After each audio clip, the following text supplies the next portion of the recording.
Hi అండి, నేను మీ Bullabbai from Bhimavaram. ఈ రోజు మనం మన భీమవరం కొత్త బస్ స్టాండ్ సమీపంలో ఉన్న శ్రీ సోమేశ్వర స్వామి వారి ఆలయం దగ్గరికి అయితే వచ్చేసామయ్య. ఈ స్వామి వారికి అయితే చాలా విశిష్టత అయితే ఉందంట.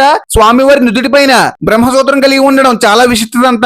మన భీమవరంలోని అలాగే తణుకు దగ్గర తేతల్లో అయితే ఇదైతే ఉంటుందంట. అలాగే ఈ ఆలయంలో అయితే ప్రతి సోమవారం అన్నదానం అయితే జరుగుతుంది. అలాగే ఈ స్వామివారి స్థల పురాణం అయితే మనం పంతులు గారి మాటల్లోనే విందాం. మన ఈ ఆలయం పశ్చిమ గోదావరి జిల్లా భీమవరం కొత్త బస్ స్టాండ్కి అతి సమీపంలో ఉన్నదండి. ఈ ఆలయం పార్వతీ సమేత బ్రహ్మసూత్ర సోమేశ్వర స్వామి దేవాలయం. ఈ ఆలయం మెంటే వారి పూర్వీకులచే 1947లో నిర్మించారండి. అప్పటి నుంచి కూడా ఆలయంలో విశేషంగా పూజలు జరుగుతున్నాయి. ఈ ఆలయంలో శివ పరివారం అంతా ఒకే చోటు ఉండడం చాలా విశేషం అండి. గణపతి కుమారస్వామి, సుబ్రహ్మణ్య స్వామి, పార్వతీ పరమేశ్వరు కూడా ఒకే గర్భాలయంలో ఉంటారండి. ఈ సోమేశ్వర స్వామి వారికి బ్రహ్మసూత్రం కలిగి ఉన్న మరో విశేషం అండి. ఈ ఆలయంలో 11 సోమవారం ఎవరైతే 11 ప్రదక్షిణాలు చేసి స్వామివారు దర్శించుకుంటారో వారి కోరికలు శీఘ్రంగా నెరవేరుతాయండి. ఈ ఆలయం విశిష్టత అదొక విశేషం అండి.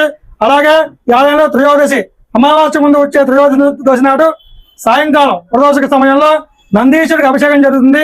ఈ నందీశ అభిషేకం చేయించుకోవడం వల్ల జాతకంలో కంటికి కనిపించే దోషాలు, కంటికి కనిపించిన దోషాలు కూడా నివృత్తి అవుతాయండి. అలాగే ఈ ఆలయంలో ప్రతి సోమవారం కూడా విశేషంగా అన్నదానం జరుగుతుంది. అన్నదానం చాలా విశేషమైందండి. అన్నదానం జరుగుతుంది. కావున భక్తులందరూ ఈ ఆలయం వచ్చి స్వామివారు దర్శించుకుని స్వామివారి అనుగ్రహం పొందకోరుచున్నాం. సర్వే జనాసు కూడా భవంతు, సమస్త సన్మంగళాన్ని భవంతు.